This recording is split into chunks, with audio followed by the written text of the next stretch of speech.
আমি খুব ছোট্ট একটা মানুষ, আপনাদের সন্তান। আপনাদের নেতা হওয়ার কোনো ইচ্ছা আমার নাই।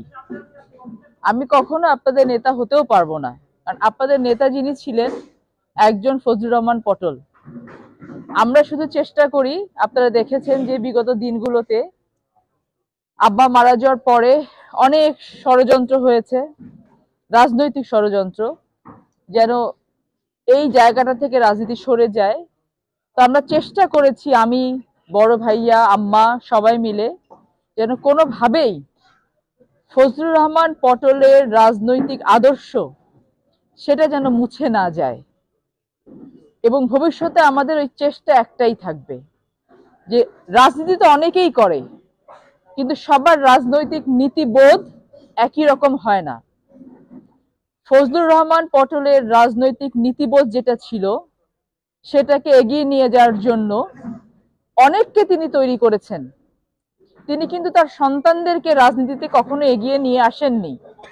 তারা আমাদের কি বলেছেন, যে তোমরা আগে ভালো মানুষ হও, তোমরা পড়ালেখা করো, তোমরা ভালো মানুষ হও। আপনারা এখানে যারা আজকে বসে আছেন তাদের মধ্যে অনেকেই অনেক সময় আব্বাকে গিয়ে বলেছেন যে ভাই, ছেলে মেয়ে কাউকে আগায় নিয়ে আসেন না কেন? তখন আমি বলতে শুনেছি আব্বাকে যে ওরা আগে মানুষ হোক, তারপরে যেই চেয়ারেই বসুক না কেন সেই চেয়ার ওরা আলোকিত করবে। আর রাজনীতিটা ওদের রক্তে আছে, যখন দরকার হবে এমনি দাঁড়িয়ে যাবে। এই আদর্শ নিয়ে যদি আমরা রাজনীতি করতে চাই, বাংলাদেশে বর্তমানে ওই আদর্শের রাজনীতি অনেক পিছিয়ে গেছে। রাজনীতিটা এখন ব্যবসা হয়ে গেছে। মানুষ রাজনীতি করতে চায় ইনকাম করার জন্য, রাজনীতি করতে চায় নিজের সাম্রাজ্য গড়ার জন্য, অর্থনৈতিক সাম্রাজ্য। আমাদের রাজনৈতিক আদর্শটা ডিফারেন্ট। ফজলুর রহমান পটলকে সারা জীবনের জন্য, প্রজন্ম পর প্রজন্ম যেন মানুষ মনে রাখতে পারে, সেই জায়গাটাকে আমরা প্রতিষ্ঠিত করতে চাই।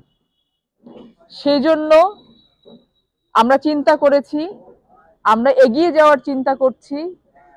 সামনে নির্বাচনী হাওয়া অলরেডি বাংলাদেশের আনাচে কানাচে লেগেছে, কিন্তু আপনাদের সবার সহযোগিতা ছাড়া এই এত বড় বৈতরণী পার হওয়া আমাদের কারো একার পক্ষে সম্ভব না।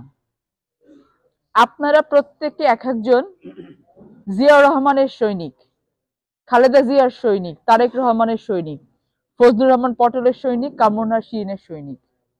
আমরা ছোট ছোট ক্ষুদ্র কর্মী বিএনপির এক একজন। আমি সবসময় একটা কথা বলি যে আমার যে বয়স, সেই বয়সের থেকে আপনারা যারা এখানে বসে আছেন অনেকের রাজনৈতিক বয়স অনেক বেশি। আপনারা রাজনৈতিকভাবে অনেক বেশি বিচক্ষণ। আমি এখন পর্যন্ত একটা ভোট দিতে পারি নাই। 2018 সালে কামরুন্নাহার শিরিন যখন নির্বাচনে দাঁড়ালেন, উনার প্রধান এজেন্ট ছিলাম আমি। তো উনাকে নিয়ে আমি যখন সকালে ভোট দিতে গেছি, তখন পোলিং বুথ থেকে বলা হয়েছে আপনাদের দুজনের ব্যালট পেপার রাখা আছে, মানে বাকিগুলো শেষ। তো আমরা ভোট দেই নাই।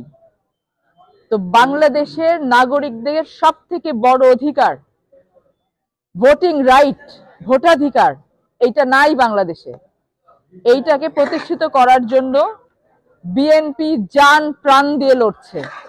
আমরা যদি বিএনপি করে থাকি, আমরা যদি মনে করি যে জিয়াউর রহমানের আদর্শে আমরা রাজনীতি করব, তাহলে আমাদেরকে সামনের দিকে আগানোর রাজনীতি করতে হবে। পেছনে কি হয়েছে সব ভুলে যেতে হবে। ভুলে গিয়ে সামনের নির্বাচনে যে কোনো মূল্যে, এই মূল্যটার ব্যাখ্যা আছে, যে কোনো মূল্যে আমাদেরকে প্রতিষ্ঠিত করতে হবে। বাংলাদেশে আর কখনো কোনো ফ্যাসিজম ক্রিয়েট হতে দেয়া যাবে না। বাংলাদেশকে আর কোনো স্বৈর শাসকের হাতে আমরা দেব না। সেটা আমরা কিভাবে করতে পারি? ওই যে একটা আঙ্গুলের ছাপ। আমাদের যেমন আমরা যারা মনে করি আমরা নির্বাচন করব, আমরা রাজনীতি করব, আমাদের অনেক দায়িত্ব থাকে, আমাদের জবাবদিহিতা থাকে আপনাদের কাছে। কিন্তু আমরা কি কখনো চিন্তা করেছি যে ভোটার হিসেবে আমার দায়িত্বটা কি? আমি তো একজন নাগরিক, আমি যে ভোটটা দিব এই ভোটটা আমি যদি একজন সঠিক মানুষকে না দেই, তাহলে কিন্তু দেশ বেঠিক পথে যাবে।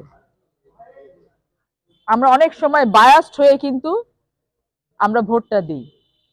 আপনারা এখানে যারা বসে আছেন প্রত্যেকে এক একজন জিয়াউর রহমানের সৈনিক।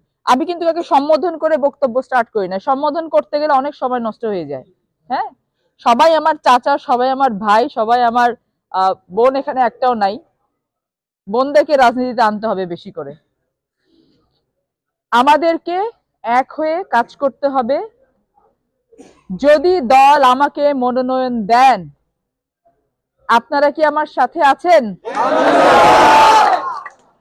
আমরা কি ঘরে ঘরে বিএনপির এই যে 31 দফা, এটা নিয়ে মানুষের কাছে যেতে পারি? আমাদের কাছে কি কাগজটা কখনো পৌঁছেছে? এখনো পৌঁছায় নাই। এটা আমার জন্য দুঃখজনক এবং এটা দোষটা আমার। আমি 31 দফা নিয়ে বাংলাদেশের বিভিন্ন বিভাগে ঘুরে বেড়াচ্ছি, বিভিন্ন জেলায় ঘুরে বেড়াচ্ছি, আমার উঠানে এখন এটা পৌঁছায় নাই। এটা তো আমার জন্য খুবই লজ্জাজনক কথা। আচ্ছা, আসবো, খুব খুব শিগগিরই নিয়ে আসবো, সবার হাতে হাতে যাবে এটা। আমরা মানুষের কাছে ভোট চাইতে কি নিয়ে যাব? এই 31 দফা নিয়ে যাব। একজন কৃষকের জন্য বিএনপি কি করবে ভবিষ্যতে? একজন শিক্ষকের জন্য বিএনপি কি করবে ভবিষ্যতে? একজন ছাত্রের জন্য বিএনপি কি করবে ভবিষ্যতে? একজন মায়ের জন্য বিএনপি কি করবে ভবিষ্যতে? একজন মেয়ের জন্য কি করবে ভবিষ্যতে? এই সমস্ত কিছুর দলিল হচ্ছে এইটা। আপনি যখন ভোট চাইতে যাবেন, আমার বিটিকে একটা ভোট দিয়েন। যখন বলবে তোমার বিটি কি করে, আমার বিটি পটলের বিটি, তো তোমার পটলের বিটির পরিচয় কি? আমার পটলের বিটি ওই পদে আছে, ওই পদে আছে, তো তোমার পটলের বিটি আমাদের জন্য কি করবে? তখন বললেন তোমার পটলের বিটি এই এই করবে, পার্লামেন্টে দাঁড়ায় তোমাদের জন্য অধিকার আদায় করে নিয়ে আসবে।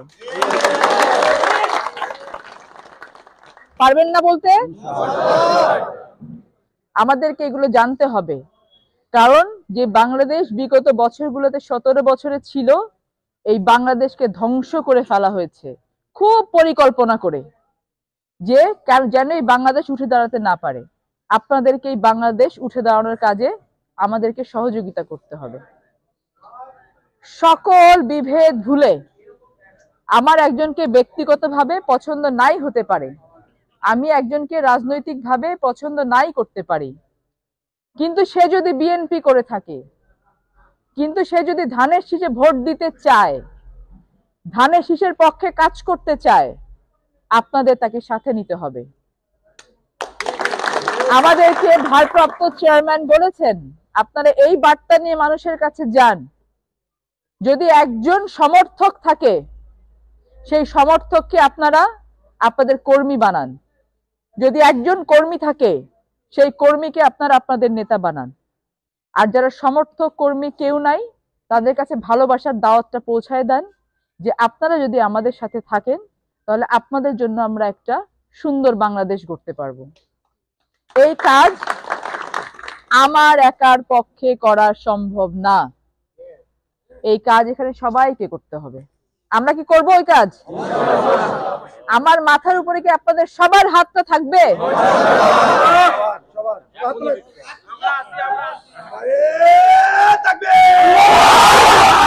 যদি সেটা থাকে, আমি কথা দিচ্ছি আপনাদেরকে, ইনশাআল্লাহ ধানের শীষ আপনাদের জন্য চলে আসবে।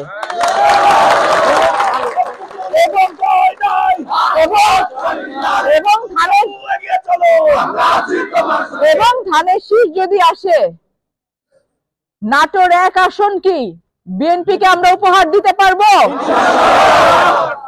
আমরা সেই লক্ষ্যে কি সবাই আজকে থেকে কাজে নামবো? আমার আর কিছু বলার নাই কাউকে, শুধু দোয়াটা করবেন। আর আমার যদি কোথাও কোনো ভুল ভ্রান্তি হয়, আমাকে যদি আপনাদের কিছু বলার থাকে, অনেকে থাকেন বহুদিন ধরে হয়তো আমার কারণে বা আমাদের কারণে একটা গ্যাপ তৈরি হতে পারে, যোগাযোগ হয় না, হয়তো ফোনে কথা হয় না, আমাদেরকে মানুষের কাছে যেতে দেওয়া হয় না, এই গত 15-16 বছর যেতে পারিনি। অনেকে যদি মনে করেন যে আমাদের সাথে যোগাযোগ করতে পারছেন না, এই বাড়ির দরজা আপনাদের সবার জন্য সব সময়ের জন্য উন্মুক্ত। এবং সেটা ফজলুর রহমান পটলের বাড়ি মানে লালপুর বাগাতিপাড়ার বাড়ি, এবং ফজলুর রহমান পটলের পরিবার মানে গোটা লালপুর বাগাতিপাড়া। যে কোনো সময়, যে কোনো প্রয়োজনে, যে কোনো আকাঙ্ক্ষা নিয়ে, যে কোনো আবদার নিয়ে, যে কোনো অভিযোগ নিয়ে এই দরজায় আসা যাবে। কোনো নেতা ধরতে হবে না, সরাসরি আসতে পারবেন। এইটা মাথা থেকে তাড়িয়ে দেন। আপনাদেরকে কেউ বলবে না যে ওই পর্যন্ত যাইতে হইলে আমার মাধ্যমে যাইতে হবে না। এই বাড়ির দরজা প্রত্যেকের জন্য একই রকম ভাবে খোলা। আপনারা সবাই সকল বিভেদ ভুলে একে অন্যের সাথে থেকে কিভাবে দলকে সুসংগঠিত করা যায় সেই পরামর্শ আমাকে দেবেন। কোথায় কোথায় কোন গ্যাপ আছে, যেখানে ফিল আপ করলে যদি কেউ আমাদের উপরে মন খারাপ করে থাকে, যদি কেউ অন্য কারোর উপরে মন খারাপ করে থাকে, আমাদের সেখানে কি কাজ করতে হবে সেগুলো আমাদেরকে জানাবেন। আমরা জানি মানুষ আমাদেরকে ভোট দেওয়ার জন্য, ধানের শীষে ভোট দেওয়ার জন্য মুখিয়ে আছে, খালি সুযোগটা আমাদের করে দিতে হবে। আমরা সবাই মিলে সেই সুযোগটা করে দিতে পারবো না ইনশাআল্লাহ। আর বেশি কথা না বলি, বাইরে অনেকে বসে আছেন। আপনারা একটু মিষ্টি খেয়েছেন সবাই? সবাইকে দিয়েছে না? সবাইকে পাইনি বোধহয়। হ্যাঁ, সবাই দোয়া করবেন আমাদের জন্য এবং সবাই একসাথে আমরা কাজ করব, এই প্রতিজ্ঞা আজকে আমরা করলাম। ঠিক আছে? Thank you so much. ধন্যবাদ, ধন্যবাদ।